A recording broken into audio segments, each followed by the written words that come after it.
At 9, with the latest for Nottinghamshire, I'm Harry Stevens. Newark MP Robert Jenrick could be stepping into bigger shoes this morning as part of the Tory party's cabinet reshuffle taking place at the moment. A Tory party source has told BBC News that Kemi Badenoch's changes to the lineup reflect the next stage of her policy renewal programme.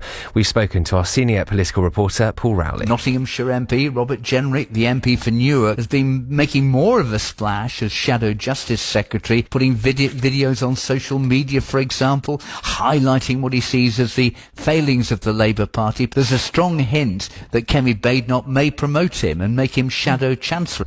We're thinking of the victims of the attacks on Nottingham's canals. That's the message from a boss at the Canal and River Trust after 3 people have been attacked near the canal in less than a month, with 2 women sexually assaulted.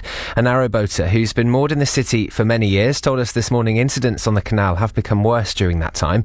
Lindley Beaumont is the East Midlands director at the Canal and River Trust. These are terrible incidents and, we're really thinking about the victims of these really horrible, horrific attacks. We're also really upset to hear from our boaters and our users that their enjoyment of this wonderful resource that we have in the city is being spoilt by what's happening and the behaviours on the canal. Nottinghamshire Police say its officers are maintaining a high visibility presence in the area following the recent attacks.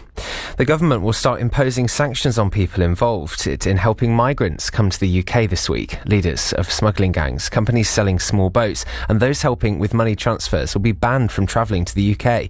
The Foreign Secretary, David Lammy, says he hopes the UK's allies will follow suit. We will go after the smugglers, we will go after their enablers, we will go after those who sell engines, we will go after those who smuggle people. We will bear down on them. And of course it will have effect when we're talking about a 10 billion industry. Of course it can have effect if we freeze their accounts and issue travel bans. It will have greater effect if we work with European partners and G7 allies. The latest Home Office figures show 23,524 people have crossed the channel in small boats so far this year. Data gathered by the property website Zoopla suggests that rents have risen by 21% over the past 3 years. According to the analysis, the average monthly rent this spring was £1,283. Zoopla also says the rate of increases has now slowed, particularly in cities. The Football Supporters Association says the game has reached a historic moment after a bill to establish an independent football regulator became law. The regulator will oversee the men's game in England's top 5 divisions, with one of its main aims being to improve the game's financial sustainability.